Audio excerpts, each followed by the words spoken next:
آئیں کہ یہ بڑا غلط مضمون ہے پورا، لیکن اس بات کو لحاظ رکھا جائے کہ اپنی بچیوں کے رشتے طے کرتے وقت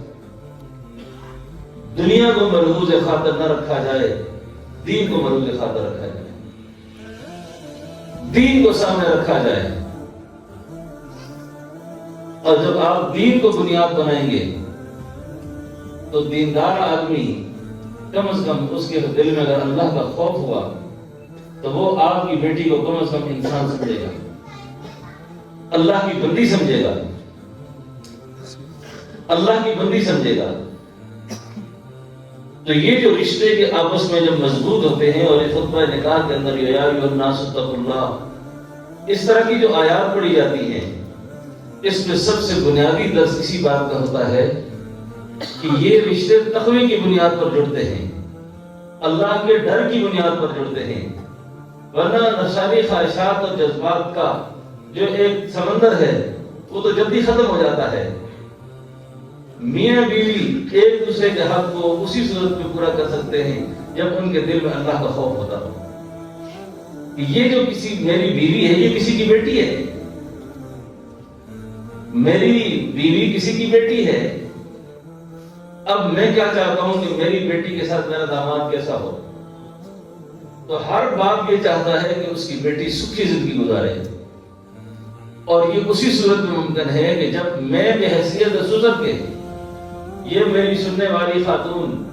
ساس کی حیثیت سے، نند کی حیثیت سے وہ اس کو نظر انداز کرے۔ جیسی بیٹی کی غلطیوں سے چشم پوشی ہوتی ہے، اسی طریقے سے بہو کی غلطیوں سے بھی جب تک چشم پوشی نہیں ہوگی اس وقت تک گھر آباد نہیں ہوں گے، گھر جڑ نہیں سکتے اس وقت تک۔ تو یہ نکاح مسنونہ کا جو معاہدہ اور عقد ہے، یہ ایک خاندان کو اور ایک نسل کو تشکیل دیتا ہے، اور یہ نسل اسی وقت تک پایا تکمیل کو اچھے طریقے سے پہنچتی ہے کہ ہمارے درمیان اللہ کا خوف اور اللہ کا تعلق قائم رہے۔ اور جب اللہ کا تعلق درمیان میں نہیں ہوتا، خوف خدا نہیں ہوتا، اس کے نتیجے کے اندر رشتے کامیاب نہیں ہوتے، رشتے خراب ہو جاتے ہیں۔ اور خصوصاً تاکید کے ساتھ ہمارا جو مشرقی ماحول ہے اور مغربی ماحول ہے، مغربی ماحول کے اندر جو ساس ہوتی ہے اس کا یہ مزاج ہے کہ بیٹے کو پہلے دن ہی بیوی کے حوالے کر دیا، جا تو فارغ ہے، یہ مغربی روایات ہیں۔ اور ہماری جو مشرقی ماں ہے، مشرقی ساس ہے، اس کی آخر وقت تک کوشش یہ ہوتی ہے کہ میرا بیٹا کہیں میری بیوی کا نہ بن جائے۔ مفتی صاحب تو تویزوں کو ٹھیک ٹھاک کام کرتے ہیں، تو ہمارے پاس بھی لوگ آتے ہیں۔ کبھی ایک عورت میرے پاس آئی، بڑی دلچسپ طریقے سے اس نے مجھ سے بات کی۔ میں 20 سال ہو گئے برآمد گاؤں میں امام رہا، تو حضرت کو پتہ کیا کہتی ہے، استاد جی کوئی پیڑا چا تویز لکھی ہوا ہے، فن کتاب کھولیو، کتابوں میں کیا لکھا ہے ہمیں پوچھو، ہے کوئی ایسی کتاب کا لکھی پیڑا چا تویز لکھی ہو، خیر ہے جی بڑی پترے نے جڑی سس ہے نا